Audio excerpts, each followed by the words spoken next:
이제 여기서부터는 모델에 대한 설명인데요.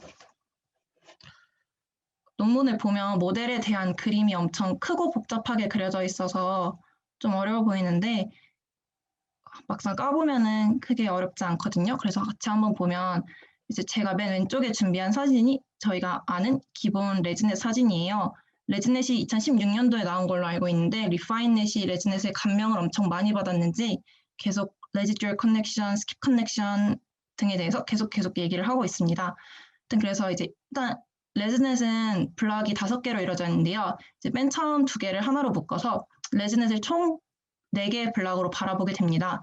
그리고 나서 블럭 4에는 리파인넷 4와 같이 각각의 레지넷 블럭에 리파인넷 블럭을 하나씩 이렇게 할당을 해주게 됩니다. 그러면 이게 어떤 순서로 이루어지게 되냐면 맨 처음에는 다운샘플링을 통해서 32분의 1까지 가게 돼요. 그럼 이제 여기까지 오게 된 다음에 32분의 1이 리파인넷을 거쳐서 어떤 이미지로 나오게 됩니다. 그럼 이 이전에 리파인넷을 거쳐서 나온 이미지랑 이제 이 16분의 1짜리 레지넷 블럭을 통해서 나온 이미지랑 2가지 인풋이 리파인넷으로 들어가게 돼요. 또 똑같이 어떤 16분의 1짜리 아웃풋을 만들고 8분의 1짜리 이미지가 들어가서 또 리파인넷을 거쳐서 또 어떤 이미지가 나오게 되고 이런 거를 반복해서 결국 4분의 1짜리 시그멘테이션 맵을 만들게 된다고 합니다. 그래서 이 논문에서는 이제 뭐 32분의 1, 16분의 1, 8분의 1과 같이 서로 각각 다른 레벨에서 이미지가 합쳐지는 것을 Multipath Refinement라고 설명을 하고 있습니다. 그래서 지금 여기서 가장 중요한 게 Refinement이라는 노란 색깔 블럭인 것 같은데 이거를 좀 확대해서 자세하게 들여다보면 Refinement 블럭은 일단 2개의 Residual Convolution Unit으로 이루어져 있고요. 그 다음에 이 이미지들이 Multi-Resolution Fusion이라는 또 어떤 하나의 유닛을 통해서 이미지가 합쳐지게 됩니다. 그 다음에 이 논문에서 가장 크게 기여를 했다고 전 개인적으로 생각을 하는데 Chained Residual Pooling이라는 또 어떤 모듈을 거친 다음 마지막으로 비선형성을 추가해주기 위해서 맨 앞에서 했던 Residual Convolution 유닛을 한 번 더 거치게 됩니다. 그래서 근데 이 Multipath Refinement를 보면은 저희가 이전에 봤던 논문 하나랑 되게 비슷하게 생겼는데 이렇게 어떤 사람이 이제 재구성을 해놓은 그림을 가져온 건데요. 이렇게 그리고 나서 보니까 되게 유넷이랑 비슷하게 생겼죠. 점점 어쨌든 이렇게 계속 줄였다가 늘리게 되고 늘리는 과정에서 계속 이미지를 이렇게 붙여주는 게 굉장히 유넷과 흡사한 구조인데요.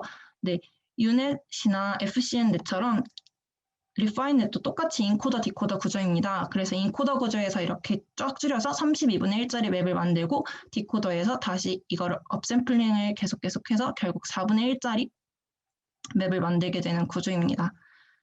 그래서 이 논문에서 가장 핵심적으로 설명하고 있는 게 결국 32분의 1, 16분의 1 같은 멀티레벨 피처들을 리파인넷 블럭이라는 걸 통해서 한 번에 합치게 되고 이로써 High Resolution Prediction, 고해상도의 이미지를 예측하고 세그멘테이션 하는 게 가능해졌다라고 설명을 합니다. 그리고 나서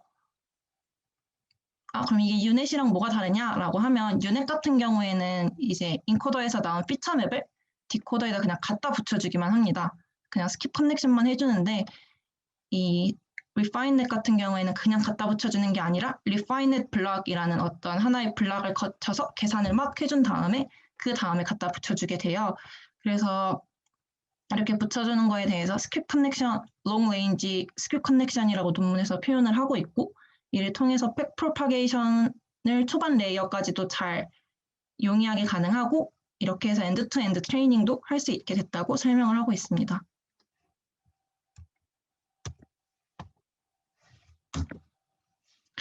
이거는 아까 얘기했던 리파인 블럭을 자유자재로 구성할 수 있다라는 걸 보여주는 이미지인데요. 처음에는 하나, 이제 2개, 맨 밑에 사진은 서로 다른 스케일에 대해서 4가지 블럭으로 나눠서 계산을 한 그런 그림입니다. 그래서 이 리파인 블럭에 대해서 먼저 알아보면 아까 제가 설명했던 것처럼 총 4가지의 구조로 이루어져 있는데요. 그중에서 맨 앞에 있는 어댑티브 컨버전이라는 걸 먼저 보면 이 논문에 나와 있는 사진이 좀 헷갈리게 그림이 그려져 있는 것 같은데 32분의 1부터 4분의 1 이 모든 이미지가 한 번에 병렬적으로 들어가는 게 아니라 이 오른쪽 위에 있는 그림을 보시면 여기 뭐 refine 3 같은 경우에는 인풋이 2개죠. 16분의 1짜리 인풋 이미지랑 어떤 계산이 막 돼서 나온 32분의 1짜리 이미지 이렇게 2개가 refine으로 들어가게 돼요. 뭐 3뿐만 아니라 2, 1 모두 다 그렇죠. 그래서 이제 이 왼쪽 사진이 엄청 헷갈리게 그려져 있는데 결국 인풋은 2가지만 들어가게 됩니다. 그래서 이 RCU라는 게 어떤 역할을 하나라고 보면 RCU는 렐루랑 3x3 컨볼루전이 2번 반복되는 구조고요. 그 다음에 이제 서메이션을 해주는데 이 구조는 그냥 저희가 레즈넷에서 봤던 레지듀얼 블럭이랑 똑같은 구조입니다. 근데 이제 렐루 액티베이션 펑션을 먼저 하는 게 좀 신기하죠. 그래서 이제 오른쪽에 이 proposed라고 써져 있는 이 그림을 보시면 이게 2016년도에 Identity Mappings in Deep Residual Network라는 논문에 나왔던 어떤 구조 중에 하나인데 이 논문에서는 이 뭐 렐로 다음에 컨볼루전을 쓰고 뭐 그 다음에 배치 노멀리제이션을 쓰면 즉 얘네들끼리의 순서에 따라서 성능이 어떻게 달라지는지를 얘기하고 있는 논문이에요. 그 논문에 있는 레지듀얼 블록 구조를 갖다 썼는데 특이한 점은 배치 노멀리제이션을 제거하고 나서 썼다는 점입니다. 그래서 이런 RCU가 어떤 역할을 하냐면 결국 저희가 불러오는 레즈넷은 이제 1000가지 클래스로 분류하는 이미지, 죄송해요. 네. 결국 저희가 불러오는 레즈넷은 1000가지 클래스를 가지는 이미지넷 데이터들에 대해서 학습한 그런 레즈넷이죠. 그래서 이 레즈넷을 저희가 지금 하고 있는 태스크인 세멘틱 세그멘테이션에 맞춰주기 위해서 파인 튜닝을 해주는 그런 역할을 해준다고 합니다. 그래서 이제 여기 이름이 어댑티브 컨볼루전인 것 같아요. 그래서 이 RCU에서는 이미지들이 합쳐지지 않고 뭐 아까 얘기한 거대로 32분의 1 따로, 16분의 1 따로 RCU를 거치게 돼서 RCU에서 또 나오는 것도 결국 똑같이 이렇게 2가지 사진이 나오게 돼요. 그러면 얘네가 이제 결국 그 다음에는 멀티 레졸루션 퓨전이라는 블럭에 들어가게 되는데 얘네는 2가지의 인풋이 각각 따로 들어가서 결국 한 장의 동일한 이미지의 동일한 사이즈의 이미지로 합쳐지는 과정입니다. 그래서 이제 이름이 퓨전인데 우선 얘네가 들어가면은 각각 3x3 컨볼루전에 의해서 더 작은 사이즈에 맞춰서 리스케일이 된다고 합니다. 예를 들어서 16분의 1짜리랑 32분의 1짜리가 들어갔으면 더 작은 32분의 1짜리에 맞춰서 리스케일이 되겠죠. 뭐 위에 거는 스트라이드를 1로 줬다면 아래 거는 스트라이드를 2로 줘서 스트라이드를 2로 줘서 더 작은 쪽으로 맞춰주게 됩니다. 이제 그렇게 사이즈를 맞춰주면 그 다음에는 업샘플링을 통해서 더 큰 사이즈에 맞춰주게 돼요. 그리고 나서 이제 두 이미지의 사이즈가 같으니까 서메이션, 픽셀 와이즈하게 서메이션을 해주게 됩니다. 저는 이거를 보면서 그냥 작은 것만 업샘플링해서 한 번에 합쳐버리면 되지 않나 라고 생각을 했는데 왜 굳이 이렇게 귀찮게 줄였다가 늘렸다가 합치는지는 잘 모르겠네요. 논문에서 설명을 해주질 않아서. 그래서 이렇게 한 장의 하나의 사이즈로 합쳐진 이미지가 그 다음에 Chained Residual Pooling이라는 어떤 또 하나의 서브블럭으로 들어가게 되는데요. 여기서는 맨 처음에 일단 비선형성을 위해서 렐루를 한번 해주게 됩니다. 이제 그 다음에 5x5 맥스 풀링이랑 3x3 컨볼루전을 계속 반복하게 되는데요. 이때 맥스 풀링을 할 때는 패딩을 2로 주고 풀링을 하기 때문에 이제 풀링과 컨볼루전을 거쳐도 사이즈가 변하지 않는다고 합니다. 그럼 이 체인드 레지듀얼 풀링이 어떤 역할을 하냐라고 하면 결국 3x3을 계속 여러 번 해서 반복하게 되면 하나의 픽셀이 이제 바라보고 있는 픽셀의 개수가 늘어나게 되죠. 그래서 이 논문에서는 다양한 윈도우 사이즈로 피처들을 풀링하는 역할이라고 표현을 합니다. 그래서 더 다양한 윈도우 사이즈로 더 다양한 리셉티브 필드를 가지게 되고 이건 결국 이제 이미지를 더 넓게 보게 돼서 배경이나 전체적인 컨텍스처한 정보들을 더 보게 돼서 결국 이제 리파인넷이 더 좋은 성능을 내는데 도움이 됐다고 합니다. 그리고 나서 아까 제가 말씀드린 것처럼 얘네가 레스넷에 엄청 감명을 많이 받았다고 설명을 했는데 여기서도 똑같이 계속 컨볼루션한 결과를 더해주게 되죠. 그래서 이를 레지듀얼 커넥션, 쇼트 레인지 레지듀얼 커넥션이라고 표현을 하고 얘도 똑같이 백 프로파게이션을 쉽게 해주는 그런 역할을 해준다고 합니다. 그래서 이제 마지막으로 아웃풋 컨볼루션을 한번 거치게 되는데요. 여기서 얘가 해주는 역할은 그냥 렐로를 통해서 비선형성을 추가해주는 역할만 해준다고 합니다. 네, 그래서 이런 식으로 리파인넷이 이런 식으로 구성이 되어 있고요. 이렇게 리파인넷을 총 4번 거쳐서 나온 4분의 1 이미지를 얻을 수 있는데 이 4분의 1 이미지가 이전에 나왔던 모델들에 비해서 훨씬 더 고해상도의 이미지라고 합니다. 그래서 모델 설명은 여기까지고 익스페리먼트에 대해서 소개를 해드릴 건데 여기서는 이제 평가지표로 3개를 사용했어요. 일단 IOU, 픽셀 어큐러시, 민 어큐러시 이렇게 3개를 사용을 했는데 오브젝트 디텍션 논문을 저희는 많이 봤으니까 IOU가 뭔지는 아니까 설명은 안 할 텐데 이제 멀티레이블에서 IOU는 어떻게 구하지?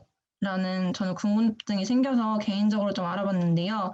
이제 다중 클래스에서의 시멘틱 세그멘테이션 태스크에서 IOU는 이제 min IOU라고 MIOU라는 평가 지표를 사용한다고 합니다.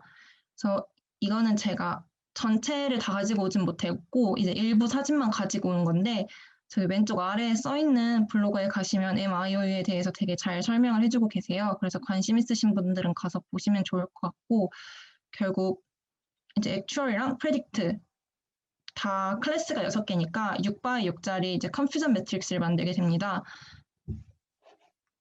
그러면은 이제 제가 정확한 열이 액추얼, 행위 프레딕트면 맨 처음에 이제 클래스 0번째 클래스에 대해서는 이제 유니언이 합집합 이렇게 되겠죠. 프리딕트가 0일 때, 액추얼이 0일 때 두 가지를 합해주고 이 둘 사이의 교집합 그러니까 인터섹션은 여기 가운데 대각선분밖에 없게 됩니다. 그래서 이때 IO를 다 구해서 평균을 내서 사용을 한다고 해요. 이거는 그냥 수학적인 부분이라서 이해가 안 되시는 분은 조금 이따 발표 자료 혼자 천천히 보시면 될 것 같습니다.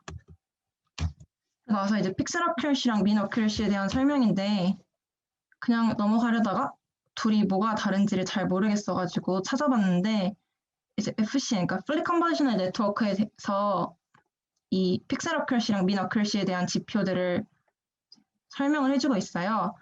그래서 얘는 결국 i픽셀이라고 픽셀 어큐러시는 i픽셀이라고 예측한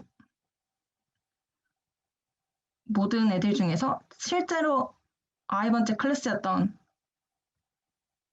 것들을 이제 서메이션분의 서메이션을 해주고 있고요. 민 어큐러시 같은 경우에는 그냥 이 비율들을 서메이션 해준 다음에 클래스의 개수로 나눠주게 됩니다. 그래서 이렇게 보면 너무 어려우니까 이미지로 한번 같이 보면은 액추얼이랑 프레딕트 매트릭스가 이렇게 있을 때 각각의 클래스에 대해서 일단 예측한 픽셀의 개수를 써주면 지금 프레딕트에서 0이라고 예측한 건 6개고 근데 그 중에서 실제로 맞춘 건 5개밖에 안 되니까 이런 식으로 표를 구성할 수가 있게 됩니다.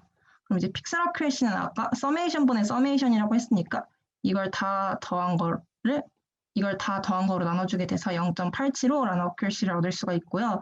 민 어큐러시 같은 경우에는 이 비율 5랑 6이 이루는 6분의 5 같은 비율들을 다 서메이션 해준 다음에 클래스의 개수로 나눠주는 거니까 0.882라는 민 어큐러시를 얻을 수 있게 됩니다. 그래서 이런 3가지의 평가 지표로 계산을 했다고 해요.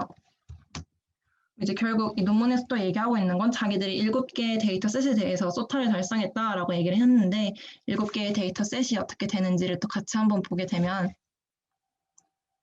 첫 번째는 이제 시멘틱 세그멘트 저희가 아는이라 해야 되나요? 저희가 이제 일반적으로 알고 있는 세멘틱 세그멘테이션이랑 조금 다른 person parsing이라는 건데요. 사람을 머리, 몸통, 밑팔, 아래팔, 윗다리, 아랫다리 총 6개로 구분해서 세그멘테이션 하는 거라고 합니다. 그래서 뭐 결국 이 당시 소타였던 딥랩 V, 네, 오타가 났네요. 딥랩 V2보다 자기들이 더 높은 IOU 점수가 나왔다라고 얘기하고 있고요. 아래에 있는 이제 도표는 네트워크의 깊이, 체인 풀링, 멀티스케일 에밸루에이션에 따라서 이것저것 실험을 해본 건데 결국은 네트워크의 깊이가 깊고 체인드 풀링을 사용하고 여러 가지 스케일의 이미지를 사용했을 때 가장 성능이 좋았다라는 얘기입니다. 그 다음엔 이제 NIU DV2라는 NIU 데이터셋 버전 2라는 데이터셋인데요. 얘는 이제 40개의 클래스를 가지고 있는 실내 장면인데 RGB 뎁스 이미지 데이터셋입니다. 여기서 뎁스는 따로 사용하진 않았고요. 그냥 평가지표 3개를 다 사용을 했는데 결국 또 뭐 자기네들이 제일 좋았다라는 얘기를 하고 있습니다. 여기서 좀 아쉬운 점은 다른 애들은 뎁스까지 고려를 했는데 얘네는 뎁스를 고려를 안 했는데 뎁스까지 고려할 수 있다면 더 성능이 낮아지지 않을까? 이런 부분이 좀 아쉬웠던 것 같습니다. 다음에 이제 저희가 잘 알고 있는 파스칼 VOC 2012인데요. 뭐 얘도 똑같이 이전 소타들보다 자기네들이 더 좋은 성능을 보였다라고 얘기하고 있습니다. 그래서 이제 덴즈 CRF라고 CRF가 제가 알기로는 컨디셔널 랜덤 필드인 걸로 알고 있는데 이 부분에 대해서 따로 준비하진 않았지만 관심 있으신 분들은 찾아보시면 좋을 것 같아요. 여기서는 뭐 그걸 썼는데 크게 뭐 큰 변화는 없고 0.1%밖에 증가하지 않아서 여기서만 쓰고 다른 데선 쓰지 않았다라고 표현을 하고 있습니다. 그래서 이거는 그냥 제가 보면서 느낀 걸 가져온 건데 이게 파스칼 VOC 2012 벤치마크 웹에 가면 있는 정보들이에요. 그러면 이제 1, 2, 3, 4, 5등을 보면 1번 efficient넷은 워낙 유명하니까 그냥 넘어가는데 이제 2등부터 5등을 보면 다 2018년도에 나온 모델들이 차지를 하고 있죠. 그래서 다른 분야 같은 경우에는 엄청 빨리 발전을 하는 것 같은데 여기는 아직까지도 2018년도가 우위인 걸 보고 더 이상 큰 발전이 없는 건가? 라는 생각을 좀 개인적으로 했던 것 같습니다. 그 다음에 시티스케이프 데이터셋인데요. 이 데이터셋은 저희가 뭐 자율주행 이런 얘기를 하면서 되게 많이 봤던 데이터셋이에요. 여기서는 되게 상당히 정교하게 픽셀 레벨 어노테이션이 되어 있다고 하고 결론은 또 자기네들이 제일 좋았다. 딥랩보다 자기네들이 3.2% 정도 더 높았다라고 얘기하고 있습니다. 그 다음은 파스칼 컨텍스트라는 건데 아까 나왔던 파스칼 VOC 2012랑 다른 거고요. 얘는 2010년도 추가 데이터셋을 얘기를 하고 있습니다. 그래서 좀 여기서 또 자기네들 거 좋다고 얘기하고 있는 게 밑에 도표를 보시면 딥랩은 코코 데이터셋을 추가로 또 학습을 해서 45.7이라는 결과를 얻었는데 얘네는 뭐 더 추가적인 데이터셋 없이 딥랩을 이겼다라고 하면서 자기네들이 더 좋다고 표현을 하고 있습니다. 그다음에 선 RGBD라고 해도 똑같이 RGB 뎁스 실내 이미지고요. 얘도 뎁스는 사용하지 않았고 3가지 평가지표를 계산했을 때 제일 좋았다. 기존 베이스 모델들보다 더 좋았다라고 얘기하고 있습니다. 그 다음에 이건 또 MIT에서 나온 데이터셋인데요. 이것도 결국 자기네들이 제일 좋았다라고 표현을 하고 있습니다.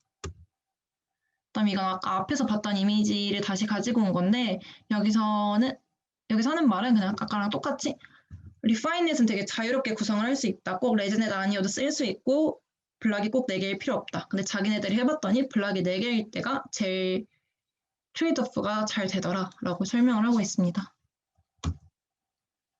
네, 그래서 이게 논문 설명 끝났고 마지막 결론인데 이제 4가지로 정리를 하면 이제 리파인넷 블럭을 여러 개 겹친 그런 아키텍처를 통해서 효과적으로 모든 레벨에서의 피처를 다 계산을 할 수 있기 때문에 하이 레졸루션 세그멘테이션 맵을 생성할 수 있었다고 합니다. 그래서 아까 봤던 이제 뭐 롱 레인지 커넥션이나 쇼트 레인지 커넥션이나 아이덴티티 매핑을 통해서 초기 레이어까지도 백 프로파게이션이 잘 되고 결국 엔드투엔드 트레이닝도 가능해졌다라고 표현하고 있고요. 아까 5x5 풀링이랑 3x3 컨버전이랑 계속 하던 그 체인지 레지듀얼 풀링을 통해서 리셉티브 필드가 더 커져서 더 글로벌한 배경을 잘 이해할 수 있었다라고 설명하고 있고요. 7개의 데이터셋에서 소타를 달성했다. 우리 게임만큼 좋다라고 설명을 하고 있습니다. 이거는 한글로 된 설명이 없더라고요. 그래서 영어로 검색을 했는데 영어로 된 설명도 그렇게 많지 않아서 참고 자료는 이 정도 되겠습니다. 그래서 여기서 MIU에 대한 설명은 다들 한번 꼭 읽어보시기를 추천합니다. 네, 여기까지 설명 끝났고요. 질문하실 분들은 질문해 주시면 됩니다.